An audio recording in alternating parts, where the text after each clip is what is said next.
Bielanski. Again, episode 199 of Inside Champ Car. Brian Bielanski here, and it is my pleasure to put this episode together. My guest this week is none other than Danny Steyn. Danny, welcome to the show again. Hey, Brian, how are you? And first of all, it's not the 199th episode of Inside Champ Car. Oh, did I say Champ Car? Inside SCCA. We were just talking about Champ Car, and anyway, that's... it's all good. It's all good.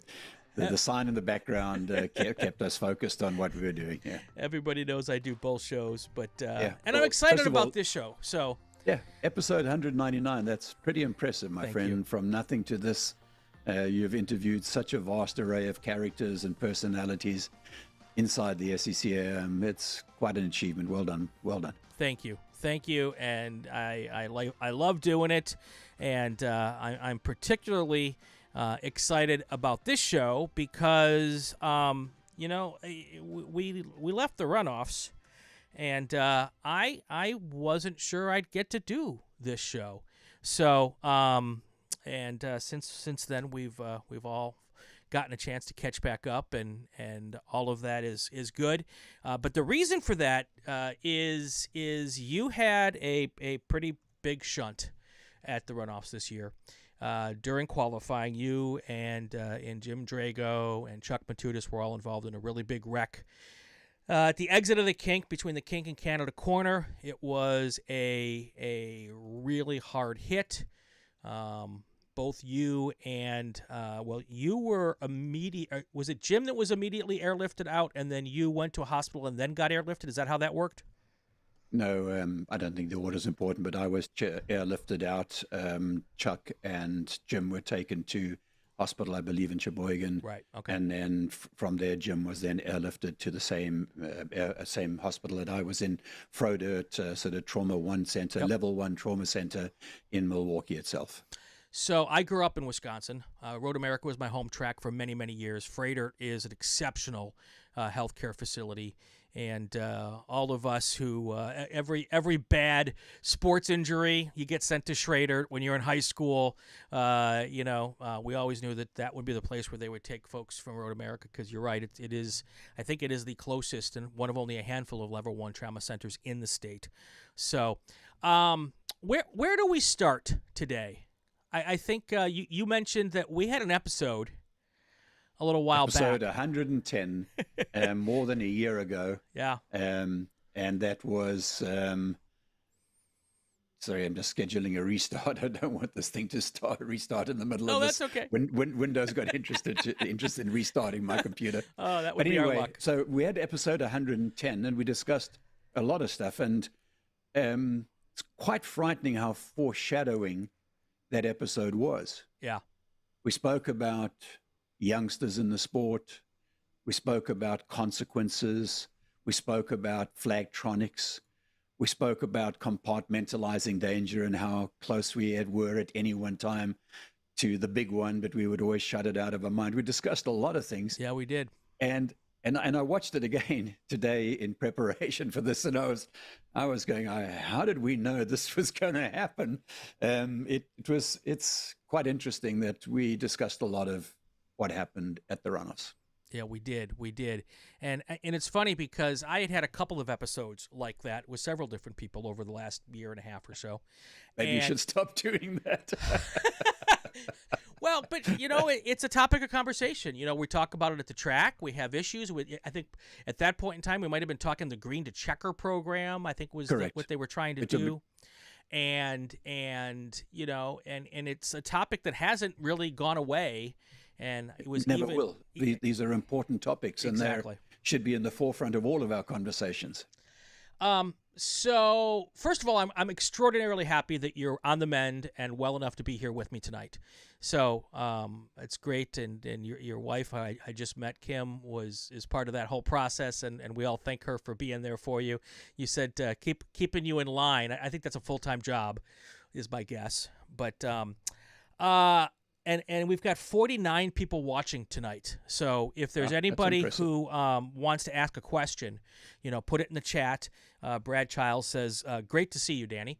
So put it in the chat, and I will share some of your well wishes, and I will ask any questions that I can come up with here through the chat as well. So don't hesitate to chomp your stuff in there. So, I think now that we've talked about foreshadowing, let's talk about the circumstances that led up to that. So it was qualifying, and you were obviously trying to qualify up front in Spec Miata.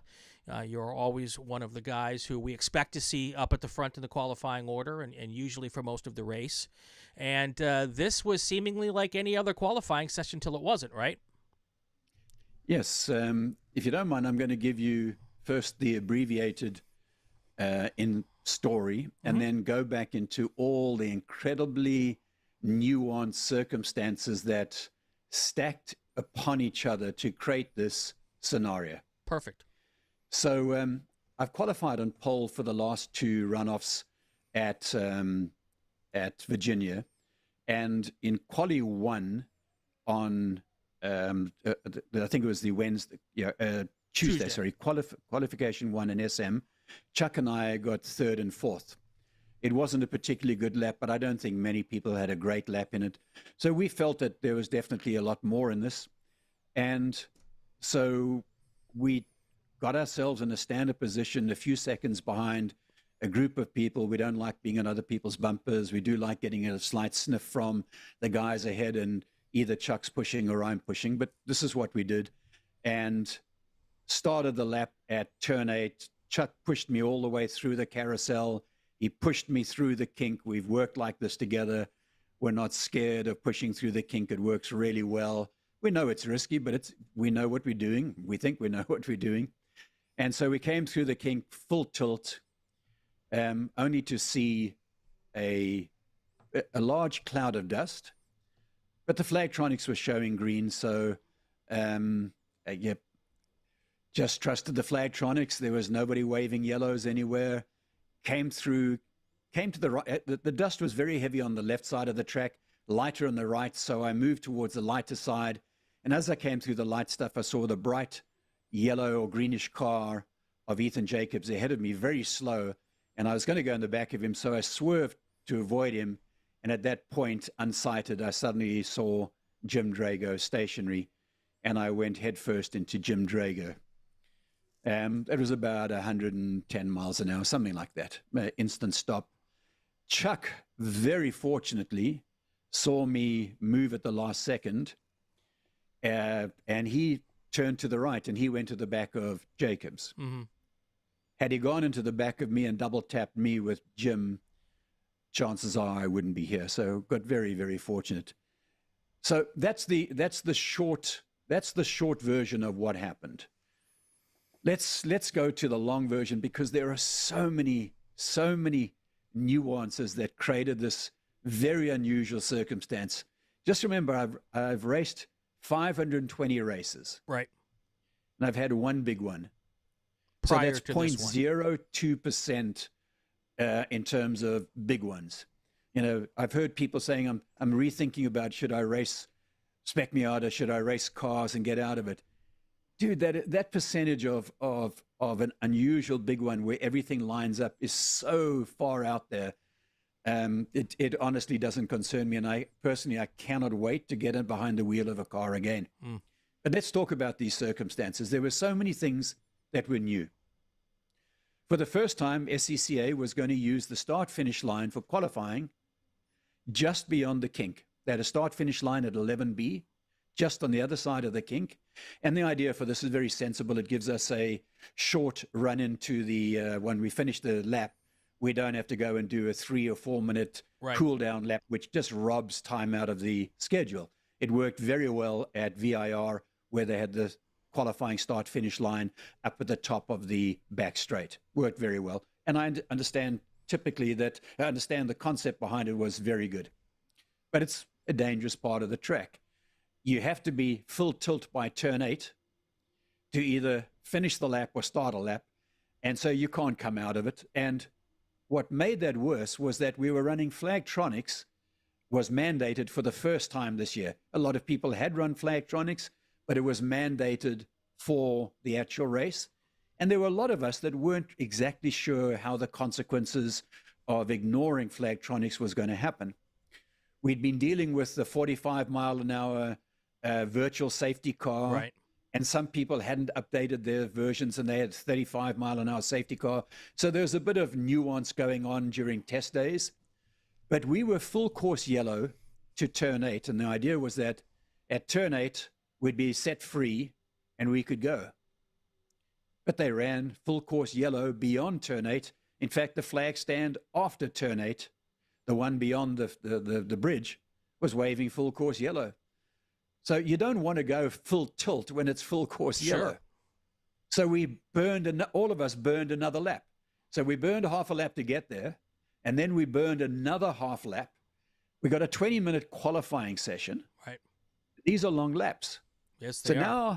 Now the level of desperation is really moving up there. We've burnt 4 or 5 minutes out of the session, and we know at Road America that things get ugly very quickly, and all you need is one guy buried somewhere or spun out at the kink, and the session's over, and none of us have got a time in. So Chuck and I backed out of it, let people pass us. They went past. We were in a good situation. There was Jim Drager and the E Street guys about 7 to 10 seconds ahead of us.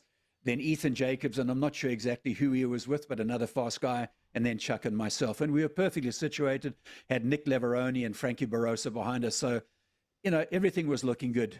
Came through turn 8, full tilt, dragged the brakes. Chuck got to my rear tire, pushed me through the carousel, pushed me through the kink. And here we come. And for the first time in my life, I'm going to trust a piece of data on the dashboard. I can't see it, not sure, but there was no yellow at the entry to the kink. I cannot see down to 11B because of the dust. So the only thing I got to let me know is this green light that's showing green all the way. And as I come around and I see Ethan and I swerve to avoid him, I hit Jim Drager. Right. Head on.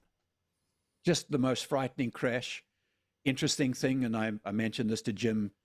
Jim was actually had his head down. He was looking at the dashboard. I think he was trying to get his car started. I'm so thankful that he was doing that and he didn't see me bearing down on him. I hate to think that thought just imprinted in somebody's brain would just be quite frightening. I went into him. My car went straight up in the air. Nick Leverone went underneath me. My rear tires knocked, I think, his mirror and scraped down the side of him. He went underneath me. Chuck hit Ethan Jacobs on the right. Came to a screeching halt. I smashed my head into the steering wheel. Until today, I was under the impression that the steering wheel came into me. Obviously, the engine and the transmission moves into the foot area, into the foot well, moved all the pedals, just absolutely crushed my feet. But I hit the steering wheel and I got knocked out. Not just knocked out, but I got the wind knocked out of me. And I'm running a visor cam. I run multiple cameras. Right. I like to have data and look at stuff and analyze things. And I'm running the visor cam, and the visor cam captures the conversation with me and Chuck, but it also captures my breathing. And I often use it to try and regulate my breathing and make sure I'm not holding my breath. And I go back and I'll look at a video and understand, hey man, I'm holding my breath through this turn. This is not good for myself. And it helps me focus on another, once again, these small incremental margins that we spoke about before. But I hit the steering wheel, I get knocked out, no breathing. 31 seconds later, there is this gargled breathing that comes up. And about a minute later, my helmet comes up and I start to be aware. And 4 minutes later, after the crash, a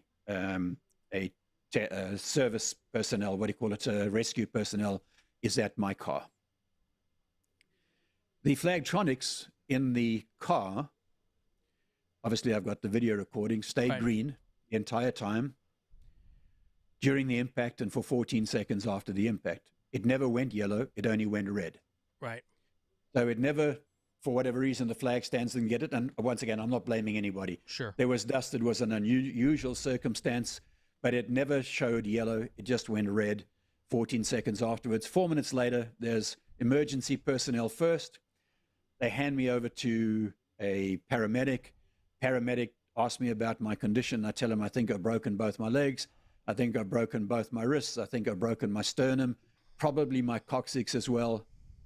I am so lucid. I know where I am. I know what I'm doing. Didn't really know what had happened, but I know all my surroundings. I advise them how to take off my helmet, how to unclip the harness. They start talking about cutting me out of the car, and I tell them, please don't cut my car. I think it's a good car. I have no idea what it looks like. Sure. But apparently Jim did exactly the same, so we're wired the same way. But anyway, I'm totally lucid. Great instruction. I listen to this on the camera. They take my helmet away, and very fortunate, they take my helmet away and place it somewhere else where I can actually see the conversation and hear the conversation going between me and the technician. So wow. Lovely, valuable bit of data that you help to analyze post-traumatic, situations. But anyway, they cut me out of the car, they put me in a helicopter, and they fly me to Frodert Level 1 Trauma Center. I have no recollection of the day at all. I do not remember driving up or leaving Tom's OPM trailer and driving up to the grid with Chuck. I do not remember the coaching that we do backwards and forwards with Chuck and I, and discussions and how to set it up. And we do a lot of conversation prior to going out. I do not remember going out I know we started in third or fourth, but I don't remember gridding there. I don't remember the installation laps. I don't remember anything. I don't remember the incident. But I have three recollections. Three very clear recollections. Okay. I remember the sound of a sawzall. Okay. I remember the sound of helicopter blades. Mm-hmm. And I remember me arguing with the orthopedic surgeon and asking him what his qualifications were and why wasn't I being flown direct to my surgeons in Fort Lauderdale who really know what they're doing. Apparently he and my wife were both rolling their eyes at the same time. But that's my only recollection of this entire day. Yeah. And I have watched everybody's video, and people have been very thankful, very fortunate and sharing and generous, sharing me their video. So I've watched so many angles, and no recollection. I'm sure over time I will build artificial pieces of recollection in there, but I can remember nothing. And I just think that's the body's most amazing way of letting us heal. And by the way, the adrenaline is such an amazing thing, because I was sitting in the car having these conversations. I wasn't screaming. I was chatting nicely. My voice wasn't elevated.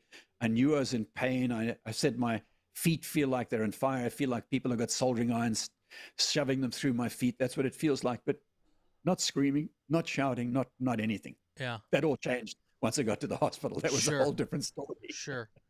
So the story you just told, is that all been pieced together from watching the different videos? Parts from watching the videos, but no, I don't recall anything of the race at all. Okay. Of the qualifying at all. So yes, this is all me watching. Got it. 7 or 8 different views. Chuck's front and rear camera, my inside and rear cameras, my helmet cameras, and other people who've shared it with me. So now there's an interesting bit of information that came to my attention literally a couple of hours ago. I got the call from the SCCA. Eric gave me a call to have a chat with me, and he wasn't calling to censor me and what I said, and that was wonderful, because I was a bit concerned that somebody might be concerned about what I was blaming, and honestly I blame absolutely nobody. It was literally a stacking of all these unusual situations on top of each other until all the holes in the Swiss cheese lined up, and suddenly we had this perfect storm. But Eric called me to let me know the developments that are happening. There's been multiple discussions at many levels, not only within the SCCA, but within Flagtronic itself, and also with Road America. And I'm very impressed with the levels, the granular detail that they're doing, and these conversations are very meaningful for us as racers. And I just want to let everybody else know out there that everything that they're doing is in our interests, in our best interests, and everything they're considering is impressive. And I'm proud to be part of SCCA. I think it's also important for me at this point. You know, we talked, this is episode 199. I have a very good working relationship with the club. Obviously, I'm the Super Tour one of the Super Tour announcers. But they don't. One of the best too, by the way. Well, thank you. Greg and I work really hard to put it on as good of a show as we can. But this show in particular is not sponsored by the SCCA. I don't get paid by the club to do it. This is 100% on me. I've got sponsors that help me do it. Nobody, when I put up the little teaser a couple days ago saying that you were going to be on the show and laying out what we were going to talk about, you got a call. I did not get a call. Nobody from the club called me to say, Brian, what are you going to talk about? What are you going to ask? How are you going to handle this? What are the questions? There was not a single conversation I've had with the club. And over the 199 episodes, that conversation has never happened.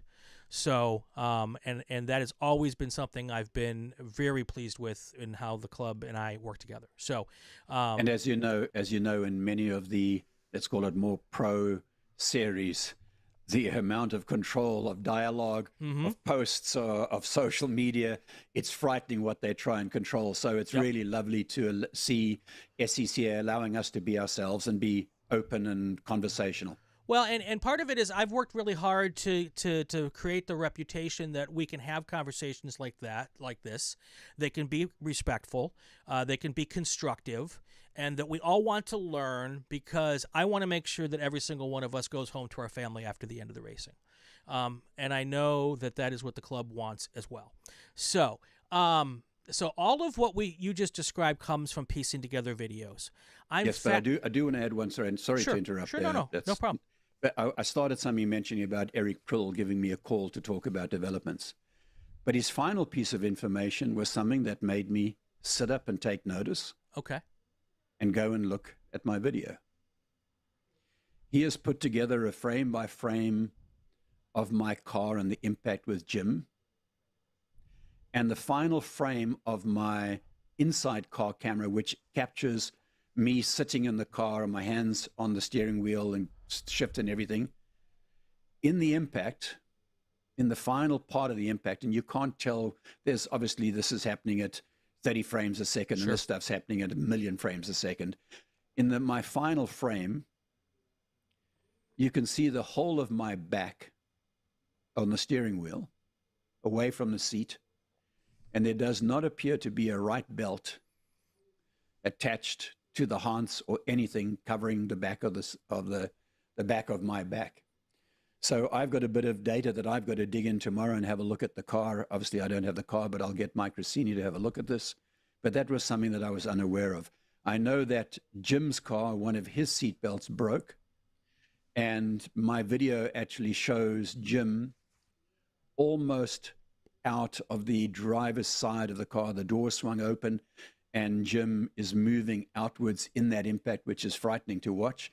So there's stuff for us to learn. I know that within the SMAC, which is the Spec Me Out Advisory Committee, there is a move to try and move the weights of the cars higher with driver, which would allow us to build slightly heavier, let's call it roll cages and frames and crash damage stuff. Right now, obviously, with heavier people there, I can build something at my weight, but obviously if Jim's weighing 100 pounds more than me, right, he's got to be careful about what he adds in, otherwise he's at a terrible disadvantage.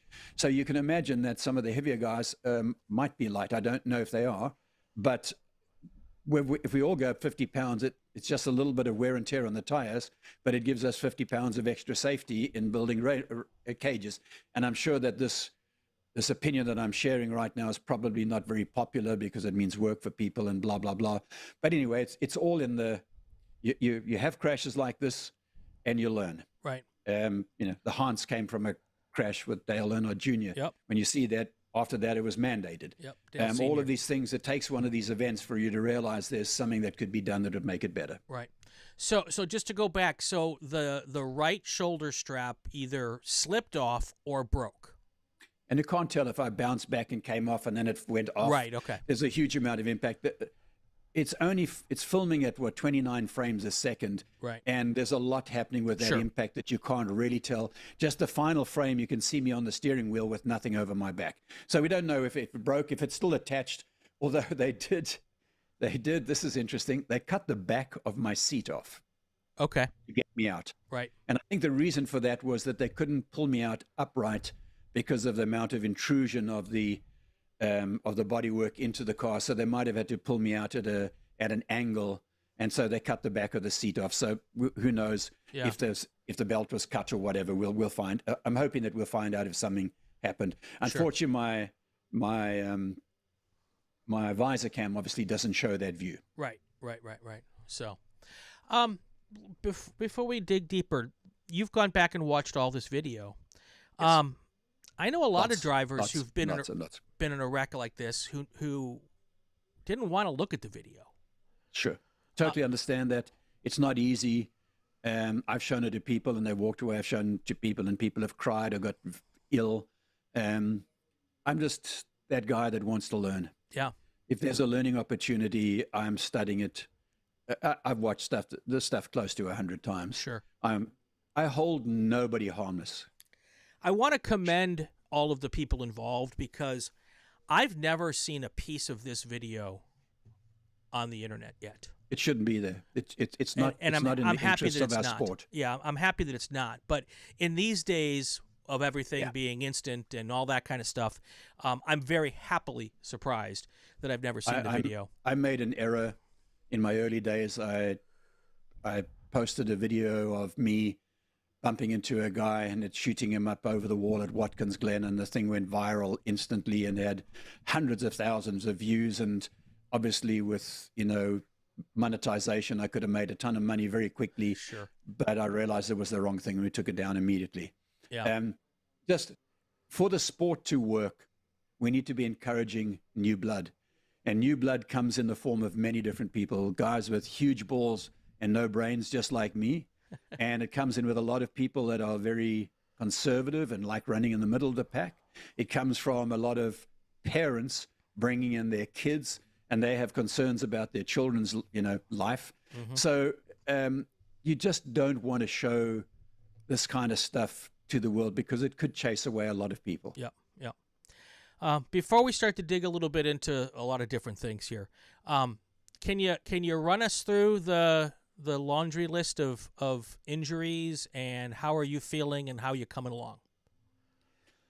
So I spent 21 days in the Frodert Hospital, 7 days in the ICU, 7 days in the trauma center, 7 days in a therapy center, and then they discharged me about a week ago, and I went to our farm in Atlanta just trying to break it up. I flew down there in commercial flight, got in there very easily, and then Kim and I drove down over 2 days and arrived here in Fort Lauderdale yesterday. As to what happened, so let's start at the bottom. Both feet got turned 90 degrees to my legs. Ouch. So metatarsals, toes, all of that sort of stuff completely facing the wrong direction. Fortunately, didn't break my ankles. I have broken my left ankle in 7 places before in a windsurfing accident 20 years ago. And I was on crutches for a year because I had 3 operations to resolve it. But anyway, my ankle didn't break, but all of my metatarsals and toes were displaced. On my right foot, and also my clutch pedal went into my left foot. Okay. In my right foot, my brake pedal went into my right foot, into the right angle, did some damage to that. It wasn't nearly as bad and isn't nearly as bad. From there, moving up, banged my knees pretty bad on the crossbar underneath the Sure. dashboard. Broke my tailbone, fractured my my spinal, the vertebra L1 through L5. Okay. The tailbone is still an issue today. My left foot is still an issue today. Then moving up, didn't break my sternum, which I thought I had, but I broke multiple ribs on both sides. They are still moving around like crazy. If I sleep, they crack and move around. Don't know how long that's going to take. I broke my ulnar here. Those stitches are out. And I broke my collarbone. Those stitches are out, but I got a lot of hardware there. I broke my left pinky through the knuckle and everything on that side. So I pretty much damaged every point that you want to use when you want to be mobile. Right. Trying to pick yourself in a wheelchair. Well, that doesn't work because you've got broken arms. You can't wheel yourself around. You can't be on crutches. So I've relied very heavily, as you know, on my wife, Kim, and on the incredible people at Frodert. I must say, I had no idea about Frodert. I had no idea what a level 1 trauma center was. I was in the care of some of the greatest people you could ever imagine.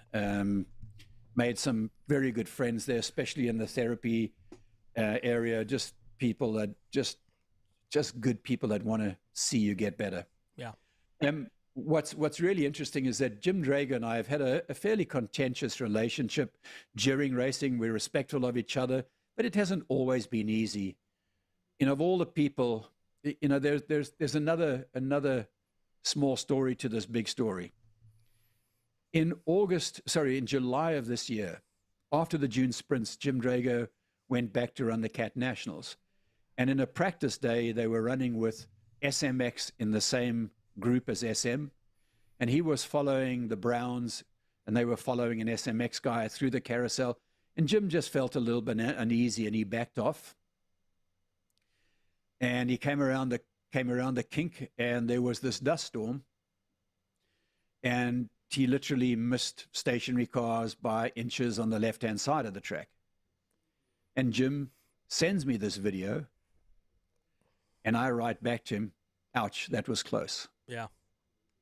You talk about foreshadowing. You can't make this stuff up. So here you got two of the most probably well-known Spec Miata guys still running, and we've been running, both of us. I've been for 16 years. Jim's got to be 18 or 19 years. So you got some of the OGs of Spec Miata still out there kicking ass. And two guys that didn't always get on that well, finding each other in the middle of a track. And this unfortunate incident has really helped bring Jim and myself together. I'm not saying that we are lovey-dovey buddies, Sure. but we are calling in to check on each other every day. Good. Alison was very, thank God for Alison, because just like Kim, she's an absolute angel. And she was staying in the same hotel in Milwaukee where my wife was, and they were able to commiserate over a glass of wine every night. And that was so good for her because, Kim, I keep on telling her that I gave her 3 weeks of vacation in Milwaukee, and I can't understand why she's so upset with that. But literally, her life has come to an end as she knew it, and she has to take care of me. Yeah. Today I went to see my surgeons in Fort Lauderdale, and we had quite a setback. I was expecting everything to be moving in the right direction, but my left foot is not exactly the way we want it. And so I've been committed to 22 to 23 hours of lying on my back with my foot above my chest. Ooh. So I was expecting to go back to work this week. That's come to a grinding halt. I was expecting to be active. I've got a whole bunch of paraphernalia from Amazon, or my tables, because to do all my physical therapy. Got light weights, ankle weights, arm weights, all of those things that I would do, but I can't do heavy weights because of all of the injuries. But I needed some lighter stuff, and I couldn't wait to get involved in doing all of my physical therapy. But that now goes on hold for another 10 days. So, as I said, both Jim and I have mystery feet. Neither of us are convinced that we're going to have a full recovery. We both believe we're going to have good recoveries and maybe partial recoveries. But I've always bounced back so well from, I think I told you before, I've broken just about every bone in my body, some of them multiple times. I've always, when I've broken my wrist, okay, that's 6 weeks. Okay, I'll be fine. I'll be on a bike in 6 weeks. I've always known it, but this one is something that I do not understand. I'm going to take a little quick reverse just for a piece of information. How old are you, by the way, Brian? I am 54. Well, I've got you beaten by 12 years. So I was a teenager during the Vietnam War, the time of LSD and all these great drugs and all of that, and the hippie movement and all of that, make love, not war. And I always remember these stories about these people doing these dissociative drugs. And one of them was ketamine. Okay. Well, I've never taken a narcotic substance that wasn't prescribed by a doctor. I've never smoked grass. I've never shot myself up. I've always been straight by the book. I'm sorry I ever started drinking alcohol. I've never smoked a cigarette. I've been just one of those straight up guys trying to make my body better. It's the one body I've got. I might as well keep it healthy. But anyway, one of the things they don't tell you about, when your feet are turned 90 degrees the way they're supposed to be, they need to get everything aligned before they take you into surgery. Yes, they do.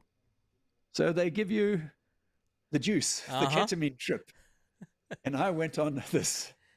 Oh, I cannot tell you what it was. I wish I could have recorded what my mind was seeing, but it was this hallucinogenic trip where I was tumbling through Lucy in the Sky of Diamonds and rainbows and little bunny rabbits and all sorts of colors and clouds and seas, and I was so out of control. I hated every minute of it. But what was interesting was I started to see clouds forming, and then through the top of the clouds were these little peaks, and I thought they were mountaintops. That was when they were putting your bones back. No, they weren't No. mountaintops. They were my screams. Oh. And I became aware that it was me screaming. And at that point, when I became aware of it, all I heard was, give him some more. So that is my experience with ketamine. Okay. I'm sure there's people that want to do it, but if they ever ask, have you had ketamine, say, I'm allergic to it, never do that. And I know Jim had the same thing, and he had the same out-of-body experience as I did. Wow. This is not for the faint of heart, trust me. Yeah. I've seen a picture of you and Jim in the Days of Thunder pose. And did you have the race before you left? No, we just had to stage it. Neither of us was in any condition Sure. to even wheel ourselves. We were exhausted. It was really we had just come out of the ICU and into the trauma unit, and we were then in the therapy area. Right. And literally, you're sleeping 23 hours a day Sure. and doing a couple of hours of therapy, but you are literally just building yourself back up. And there was no racing as much as we'd have loved to have done it. And, Right. and we thought that shot would be therapeutic for the community. Yeah. It was great to see. It was really comforting to all of us. Not that we needed comforting. You were the one that needed the comfort. No. But it was good for us. Brian, of all the pain that I suffered, of all the broken bones and surgeries and everything, I never really cried. Except I bawled my eyes out at the support that came in from everywhere. Not just from Spec Miata, not just from SCCA, but from IMSA, from Indy. Nice. From people that I haven't met that know of me or whatever, and reaching out and saying wonderful things from people I've never met. From somebody in Switzerland who wrote to me and said he's been following my videos for 10 years, and he and his daughter were inspired by this, and they went and raced and won the Swiss National Karting Championship at the age of 15. She won it, and it was my videos that inspired them to do this. And, you have no idea that there are people out there that actually care. We always think that we're living in this tiny little bubble. It's very, very touching and overwhelming how many people's lives we do touch in this interesting little thing that we do. Yeah, it's the family, the racing family is amazing. We have another racer, one of our race directors. I don't know if you know Mike West. Yeah. He had a medical emergency, and the community has come together to help him. He's still in Wisconsin and in a rehab center, and he'll be heading home. And we came together and did a wonderful little GoFundMe for him. And it's just, I saw that. Yeah. The family is so important here throughout the whole process, And as a person who reports to people, and my job is to share information, we always want to be able to give some sort of promising news as quickly as we can, because everyone's asking questions, So, and that's tough to do sometimes. We just can't, because we don't know, and we want to be respectful of the families as well. So, I look forward to. I reached out to you first because I saw you at the racetrack in a wheelchair, and I'm like, okay, Danny's coming along a little bit. I will be reaching out to Jim as well. Please do. When we it's need time to hear his story, and to hear his story. I also contacted you first because we've been on the show a couple times and we're friends, so it was easier for me to get connected with you. But I definitely plan to get Jim on the show if he's willing to come on and talk about things. I'm sure that Jim would love to speak about it for sure. Yeah. So I think there's two components left of the discussion. First of all, let's break it up into two. I want to talk a little bit about the car and how the car held up, and then I also want to talk about what the decisions made going into a cloud of dust, and whether or not you would think about that differently. We're going to get to that also. And I know that there's lots of talk outside of the club about whether we should maybe not race the kink anymore. And that's this discussion. I have very strong ideas on that, so I would love to talk about it. So we're going to get to those three things here coming up. Let's start with the car. You haven't seen it, you said, but I'm sure your guys have seen it. And I've seen lots of photographs of the interior and the exterior as well. How did the car hold up, do you think? Rear of the car is really pretty. but the roof is missing. The front of the car is missing. The front of the car literally got crushed in those milliseconds, engine, transmission, and that moves basically into the footwells. It crushes the tunnel, it crushes the rails and everything. Inside the car, you talk about, people have said they see, kinks in the tunnel or kinks in a rail. These are not kinks. These are like folded laundry. I've never seen something like this in a monocoque construction. But my frame, the roll cage held up. There was no deformation of the roll cage whatsoever. We do need to investigate the situation on the belt, because that's something that I became aware of today, and we will look at that. I would be surprised if the belt wasn't there, because I had very bad bruises on both of my collarbones, and I broke my collarbone, which is very often associated with the haunts. And I had two very strong indentations on my chest in identical places on either side, where it looked like I'd been punched and then rubbed. The entire body was black and blue. Yeah. So I think that the belt might have come off in a subsequent movement, but I can't tell, and I don't want to misstate it, because I need to understand it. But the car held up very well, but stuff has to move places. Well, and the belts are made to stretch on an impact. Correct. So it's possible, and I'm 100% speculating, it's possible that it stretched on the first impact, and then when you came back, it might have been loosened a little, and then that might have been when it slipped off the shoulder. So I'll be real interested. Very possible. At some point. I do not think I would have had those impressions on my chest and shoulders and the break of the collarbone without it. Yeah. I smashed my nose and my teeth. I had a collapsed lung. But the car itself held up very, very well, and I believe Jim's did too. But I don't want to speak out of turn. But as far as I'm concerned, my car held up very well. Before we get to the next question, if you're watching, please subscribe and like. 75 people here with us. Tyler lovely. Brown wants to say hi.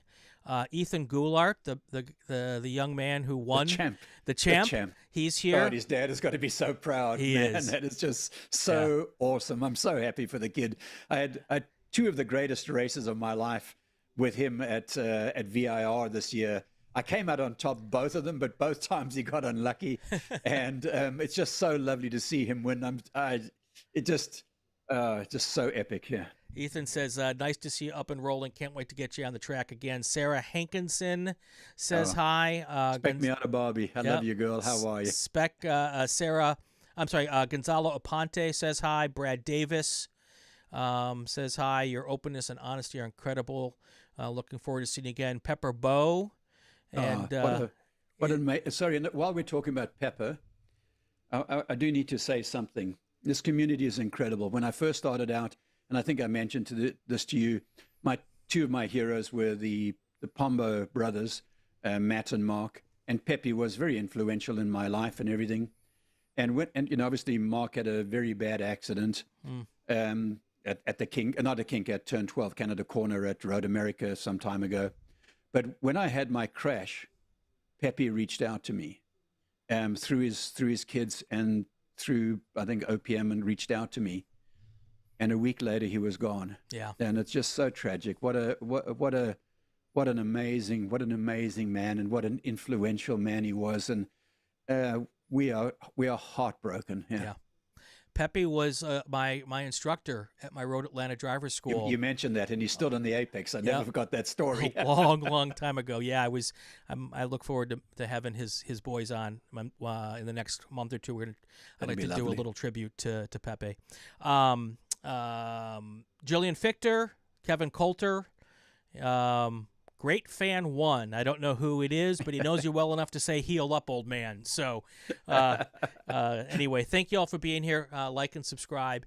All right, let's talk about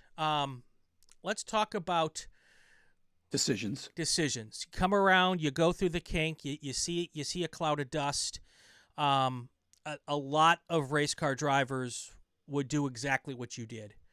Some might lift, some might not do what you did. Now that you go back and you look at the video, you don't remember what you did, but you saw what you did. You want to get back into a race car. Decisions different next time? Decisions the same next time? Well, I suspect that SCCA will not use 11B as the start-finish line for qualifying. Okay. They might move it to between 13 and 14 like IndyCar does, or they might make it the start-finish line. So they're definitely going to do that because that was an added issue. We had to be flat out through there to finish a lap or to start a lap. You can't be, if you go through there, if you come out of it, you've wasted 2 laps, just like that. So you're in this desperate situation. But you come through, there's no yellow flag. You got this new green box that's screaming bright green at you. Can't see a damn thing. And now I'm going to tell you, and everybody out there is willing to pour gasoline on this and flame me. I'll put on my fire suit and take it all. When you race in something like the Baja 1000 or anything off-road, the rule of racing and off-road is you can only race what you see. Right. So when there's so much dust, you have to back it down, or chances are you're going to go into a tree or off the edge of a cliff that you haven't seen. So you back it down. But road racing's slightly different. I know that track, I've done maybe 5,000 or 6,000 laps on the simulator. I've more than likely done close to 600, 700 laps in a race car. I know that place. I can go through there flat tilt with my eyes closed. There's some dust. Meh. This is the runoffs. This is Q2. This is important. This stuff. We got to do this. In fact, when we started the lap, I said, Chuck, we have to make this one count. So you're the leading car, and you don't want to be the guy that comes off the gas and blow both of your laps and your teammates upset with you. But anyway, none of those were going through my mind. I just stayed in it because I felt that I knew what I was doing. What did surprise me was seeing Ethan Jacobs. It almost looked like he was stopped, but I think he was moving at 20 or 30 miles an hour. And I'm not blaming him at all. Sure. But the area that I could have gone through there was now blocked. And so I had to swerve to avoid it. And that's when I saw Jim unsighted. Right. And I didn't have a chance to get past him on the other side. You could blame Danny for staying flat in it. Blame me. Go for it. It was stupid. Yep, totally agree. I'm not faultless here. You could blame Ethan Jacobs. You could blame Jim Drago for spinning out and ending up in the middle of the track. You could blame Road America for not taking care of the dust situation, which I just want to let you know, we've raced there for 16 years and dust has never been a problem because it's normally rain America and it's normally damp. Yeah. It's normally damp in the grass, so we never have dust. But this is the first year that we've been dealing with dust. And I know Jim had it in July, but here we had it again. So unusual. If we didn't have the dust, everything would be fine. I would have seen Ethan. I would have seen Jim. Yeah. There was 7/8 of the track was still available to me. Had I seen it in time, it would have been all gone. You get rid of the dust, none of this would have happened. Yeah. The flagger at 11A at 11 couldn't see because of the dust. I believe the flag at 11B could see, but for whatever reason didn't push the button. He might have been flagging. Right. By the time the sound happened, everybody knew something was going on. Sure. And I believe that Flagtronics has this capability. And I might be speaking out of turn, but I believe Flagtronics, obviously we know that they know our speeds in the car, and they know when we're exceeding the speed under a virtual safety car, but they do know where we are on the track. Right. Literally, I don't mean close by, but they know physically exactly where we are within a few inches on the track. So they've got our ID for each car, and they know if I'm standing or Jim is standing idle on the middle of a track in a dangerous corner. Right. They know that. What they've got to do is introduce a system, some form of automation, which then automatically doesn't do a standing yellow, but does a waving yellow. And then, of course, you come out of you see a dust cloud and a waving yellow, you come out of it. Yeah. We know that because you're going to get penalized if you stay in it. But anyway, so I'm not whoops, I've just knocked my microphone and it's collapsing. But anyway, we seem to have technical issues every time we're on this. But anyway, I don't hold myself harmless at all. But there were just so many contributing factors that meant that we had to be full tilt. We'd burnt up 7 or 8 minutes to that point. The next lap was going to count. Chances are there were only going to be 2 laps, if you were lucky, after we burnt that first 1.5 laps. So you had to go for it, and I did, and it turned out to be the wrong thing to do. Yeah. You mentioned the start-finish line being at 16B. Why don't I do this before we get to that? 11B. 11B, correct. Let's talk about that for a second. I'm going to thank our sponsors. If you want to work on getting your microphone put back where you want it to be while I do that. It's going to need tools, and I can't get anywhere while I'm invalid. Yeah. All right, real quick then. Let me just thank our sponsors, raceschool.com. There's the hat. There's the logo. They are the presenting sponsor of Inside the SCCA. Thank them so much for what they do. Solo Performance Specialties is going to stay with us for a whole nother year here on Inside the SCCA. Great folks there. They handle all of the stuff for our solo community. Great people. You can check out their website, and you can also catch them at a lot of the national tours. And also Ray Esports, the official sim racing league of Inside the SCCA. Love Stevie Ray and what he does there. All of their information is in the show notes. So the start finish line being used, the timing line for qualifying, being used in 11B. So if it were somewhere else, if it were at start finish, if it were between 13 and 14, and you were on a hot lap getting to wherever the start finish line is, I suspect you probably would have done the exact same thing, right? Does it really matter? Let me answer that. If I had seen Jim Dre go sideways in the track, sure, I would have come out of it. Sure. You just don't do that. But with the dust, but if there was no dust, I would have come out of it. Right. But with the dust there, Brian, people don't crash between 13 and 14. People crash at 11B every single session in every class every single time. So it's a very dangerous corner to have a start finish line. Okay. The number of cars that corner is eaten up is, it's got to be in the thousands. Literally, you take home wrecked cars from Road America every single session we go there. Right. So it's an anomaly corner and probably not the best place. And I think SCCA has realized that. Okay. I'm not disappointed that they chose it. I think they've got so much on their plate trying to make a great event for us. And, you just can't divine every eventuality. So you're not the only issue. Your incident is not the only crash we've had in that area. We had a June sprints. You were at the sprints, right? The June sprints was a hot mess. I think that's the easiest, probably the kindest way to describe it. Yep. I believe we had 2 green flag sessions over 3 days. And the first couple days were very wet, so we could maybe blame it on that. The last day was dry, and people were trying to have a great session because they wanted to get some dry time in before the runoffs. Maybe you can blame it on that. A lot of incidents happen in that area. Some discussions were had, and more so after your wreck, on is the kink just too dangerous? There is now a chicane there, but similar to many other racetracks. They've got a chicane there. They use it for motorcycles, and there's talks of should we use the chicane? I know there's I'm pretty certain that the club is at least looking at that as a possibility going forward. So is that a smart thought process? I mean, for many people, the kink is the it's dangerous. It's dangerous. It's the fun part because it's dangerous. Please, we we choose to race cars. We know the danger, we compartmentalize the danger, but if there wasn't any danger in cars, in racing cars, chances are we'd be doing something else.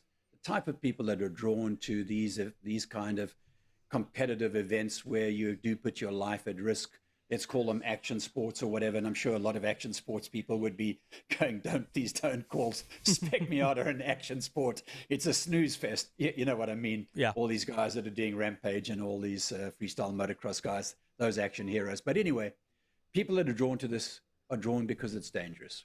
There has to be an element. Road America is defined by the carousel and the kink. That combination defines Road America. If you remove it and you make us run through the kink, the motorcycle kink, you'll destroy the character of Road America. Neither Jim nor I want the kink to be gone.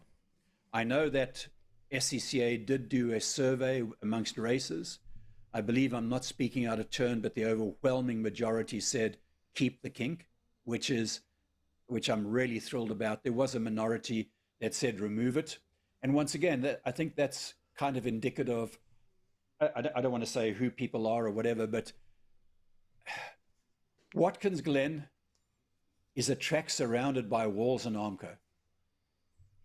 There is no runoff area. Yep. You go there knowing that if you put a wheel off, it's going to hurt and it's going to destroy a car and it's going to cost you a lot of money. But we go there because of that. Right. Coda's a nice track, but there's so much runoff. There's so much runoff. Nothing happens. It's kind of lost some of that feel. It's a fantastic Formula One track, but for a Spec Miata, put some walls around them, bring some danger in there, But no, please do not remove the essential essence of Road America. We know turn 5 at Road Atlanta hurts cars. We don't want them to smooth it out or remove the wall or push that wall further back. Same thing for turn 12. You get it wrong in the rain. Yeah. You're going to visit the left-hand wall first, and then you're going to hit the right-hand wall, and then you're going to go across again. We know this. We've seen it again and again. This is what makes racing fun. You get rid of the bumps in Sebring turn 17, I'm quitting racing. Yeah. Come on, that track is defined by the bumps in turn 17. If you make that smooth, we're going to go another 10 or 15 miles an hour faster, crash in the walls on the outside, but the bumps define the track. And so each of these tracks has a personality that we come to love. And I don't think any of us that race cars really want to make it vanilla. And I want to give a shout out to everybody that do want to make it safer and do want to take the kink out. Your voices are not ignored; they are heard, and I just feel differently about it. So yeah, it's interesting because we have all of this technology now. You said you had 7 or 8 different views of your accident that you've been able to see. You got a visor cam, you got the car cam, you got the car cam from all the different cars.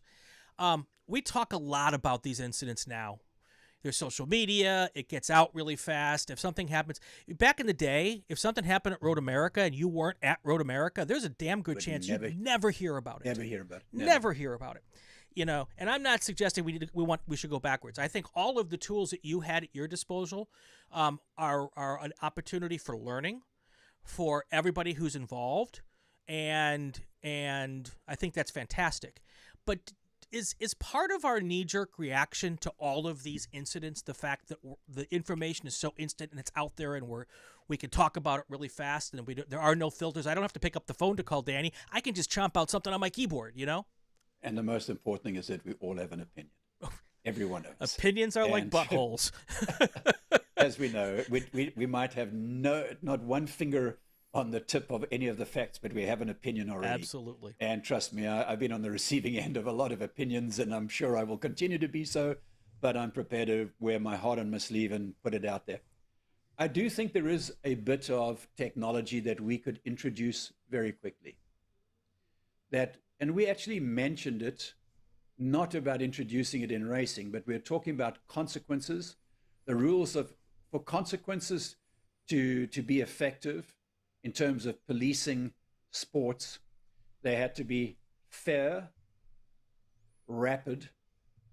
What was the one? They had to be, what do you call it? They had to be, what do you call it? Always the same. So stable, not stable. What's it? Consistent. Consistent. They had to be consistent. They had to be fairly applied, and they had to be done quickly. Nobody wants to lose a title a week after the event, where it needs to be done on a day. And we talked about, and in that example, I mentioned Formula One, which, as we know, has gone to a lot of cameras for track limits. And we said how much the drivers hated it, but how quickly they've adapted. And when they do put the wheels off, they lose that session, whether it's in qualifying or in the race. They get a black flag, they get a 5-second penalty, all of that. Now, the kink is a place where every one of us probably has dropped a wheel. And most of the time we get away with it. But the reality is, should we be dropping a wheel at this incredibly dangerous corner? Right. If we had a camera embedded in the concrete that was showing us exceeding track limits, and you would lose that qualifying time, or after the second time, you'd get a 5-second penalty added to your stuff at the end of the race, I don't think any of us would drop a wheel there ever. Yeah. So there are relatively easy to adopt technology solutions for a lot of these things. But we just don't want to go overboard with the implementation. I'd hate to see freaking cameras at every turn and all that sort of stuff. Because part of racing is freedom. You know, for our generation, getting into a car was the way we escaped our parents. We all wanted a car. I mean, this is our generation today. They don't need it because they got Uber and all that sort of stuff. But we had to have a car. Cars meant freedom, and motorbikes as well. But they were freedom, and we still associate driving a car with freedom. And we race a car with freedom. If every single millisecond is policed, that freedom will vanish, and we'll apply our talents somewhere else. Yeah. So we've got to be judicious in how we apply this and where we apply it. And it should be in an exception based only, not the norm. Yeah. You know, adding technology like the camera you talked about, the cameras are something I'm intimately familiar with. And the technology is certainly out there. It's not inexpensive technology. The tracks would have to do it themselves, because to put a camera under that surface would be something that'd have to take some thought process and then getting with all due respect, Brian, these days you can wirelessly transmit 4K video, 4K camera signals. They're on the stuff is happening. You can have wireless repeaters there at a flag stand, and you can get that information there to the race control almost instantly. Yeah, and then you have to have someone at race control who's watching it all the time.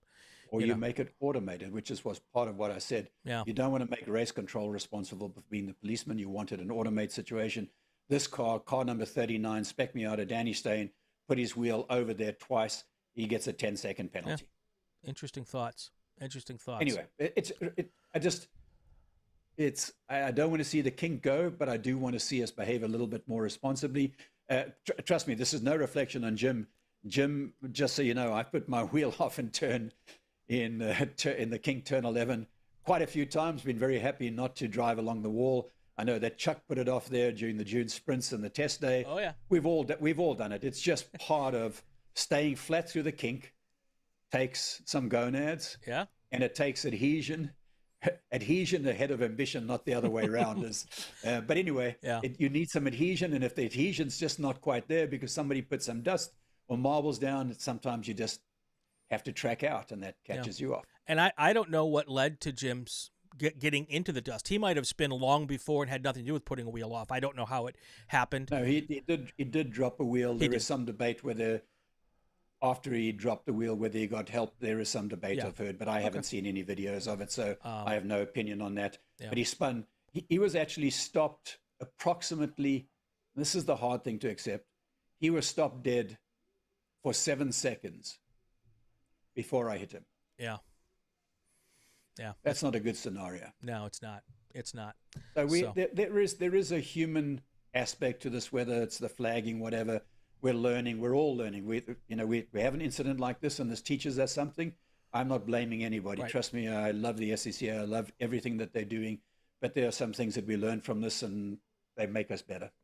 Well, and anytime there are humans involved with anything, there is the opportunity for that to be the case. And there, just like there is the perfect Swiss cheese of holes to be pulled through to get you where you were, there's probably 15 at the runoffs, probably 10 or 15 people involved in those couple of corners, and things have to line up really well for the whole system to work perfectly every time. So and when it doesn't, it's very rarely through anything nefarious. It's just kind of the stuff happens. So before we let you go, two things. Do you have any final thoughts? And I'm sure there's a whole bunch of people you want to thank. Well, first of all, I have to thank my wife for this most incredible care that she's given me. I had 21 days in the hospital of just absolute amazing care. No arguments with my wife. Everything was fine. We then left, and then my wife had to take care of me. She was the sole provider. And then we went through value sharing exercise 1 through 5,000. So she sees it one way, I see it another way. And so there's a lot of value sharing going on at the moment. And this is what is so special. But Kim and Allison are just absolute angels. And Jim and I are so fortunate to have these people around us. Obviously, I need to thank OPM, Tom Fowler, his guys at OPM Motorsports, for the car, the build, for Mike Rossini for the car, the build, the power, to Tim Gilpin Gilvin at Hoosier Tire, to all the people that sent me cards. And by the way, you might see on the back wall over there, there is a Superman on the back wall that Amy sent to me with crutches, the teddy bear on the back there, and the Superman next to the monitor. Yeah. Thank you, Amy, for that. So many people send gifts, and thank you and all of that. But I want to thank all the people that built that car as strong as they did, for Danny Pushkar and the brakes, all the providers of the safety equipment in there. Without the harness, the belts, the seats, and everything. When I came out of the hospital and I was transferred to the therapy center, and they had on their notes, driver, 100-mile-an-hour head-on crash, being transferred from the trauma center to therapy. And I arrive on the stretcher, and they're going, "You're not the guy. Where is the guy that had the 100-mile-an-hour crash?" Nobody expects somebody to look like this. Yeah. This is a tribute to the safety systems. Without that, and also fortunately that Chuck didn't hit me, I'm so thankful for that. That it would have just been anyway, all scary thoughts, and could easily have been Nick Leveroni in the back of me and stuff. Sure. And thank God nobody else hit us. We got so fortunate. No, I love the SCCA. Brian, I love what you're doing for it. You're a incredibly valued member of our community. I've listened to so many of your podcasts with people that I had no idea how they got involved in the sport. Keep on asking that first question. It's great because some people are born at the track, some come to the track late. The journey is what makes the story so amazing. And thank you for everything that you're doing. I'm going to run through a list of a couple more names in a second. Last question before I do that. As rough as condition you are in, and as good a shape as you are in today with a road still to go, how important do you think all of that is attributed to the fact that you are a beast in the gym? And for a guy your age, for a guy any age, you are about as fit as they come. You are built like a friggin' brick, by the way, and I'm envious. But anyway, that's very kind of you to say that. But I've stood next to you. You work hard at this, don't you? Yes, I do. I've been exercising every day of my life since I was 13 years old. And I don't spend hours in the gym. I do 10 or 15 minutes. I do just a few repetitions. A few exercises. I do exercise to failure every day. I believe this body is the only body that I'm going to be given for this life that I'm living. And so I might as well consider it my house or my car. I might as well treat it well, which was why I didn't do drugs and smoke and all of that stuff. And so I treated well. Of course, I treated very badly when I go motor racing or windsurfing or motorcycling. I haven't been as gentle on it as I should be. But yes, my strength has been very much a reason that I've bounced back so well in the past. And nothing has changed my mind on this. Yeah. I have one goal right now as our family has a massive reunion in Swaziland or Eswatini in the new year, which is just 2 months away. And it includes a 17-hour flight. Oof. And I'm not sure if I'm going to be able to do this, but I'm working towards that. So the setback that I've just had is not good because I was planning to be in the gym and getting strong in order to get there. So we'll see. Well, if anybody can do it, I think you can. Well, thank you. Lexi Puskar says hi. Lance Loftman, John Lakatos, Preston Pardis. We talked to Preston right after between the two, and sure. He's one of your teammates. He used to be. He's one of Jim's teammates. Right. That's right. Yeah, that's right. One of Jim's teammates. We started together. He ran Rossini engines, then he switched to East. That's right. But the whole situation affected him a lot, and all of the guys in that grid. But they all came together and did you all proud during the race. So, but Preston says heal up soon. Roger Cadell, Danny Puskar, GB, and some Kim Steyn is in here as well. I always win. Don't forget that, Danny. I love it. I love it too. So lovely to see what I consider the usual suspects, all the people that are my friends and competitors over the years. Thank you all for listening. I hope I didn't bore you. Oh. I hope that we can all learn something out of this. And I love my family of racing people at the track and off the track. I feel very fortunate and blessed that I ended up in this family. Had no idea that it was going to be like this when I joined 16 years ago. And it's part of who I am now, and I'd hate to be without it. The last guy to sneak in with a comment is some guy you might know, Charles Dillon McTudis. Hey, Chuck, how are you, buddy? As I said to you at the Arc last weekend, racing with you, even just testing with you, but just driving with you, bumper to bumper, whether you're leading or I'm leading, is just one of the most special feelings I've ever had behind the wheel of a race car. That synergy, that ease, that fluidity that we have together just works, and I love it. And sometimes I could go home after a good test day and say, I don't need a race, I don't need to qualify. That was as good as it gets. So, Chuck, thank you for being such a great teammate of mine, and you've made me so much of a better racer. And together, oh, by the way, which one's, yes, this one.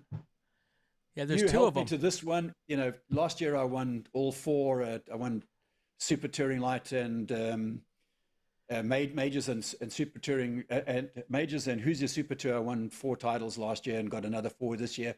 But Chuck has been pushing me to the front, and I've been pushing him to the front. He had some bad luck this year, unfortunately. But Chuck, these trophies that I have are yours as much as they are mine. And you won both Spec Miata and STU, right, this year in the STL, Super Tour? in both Majors and Who's Your Super Tour. And you did that without running at the runoffs. That says a lot. That's consistency. Yeah, that's crazy. Danny, thank you.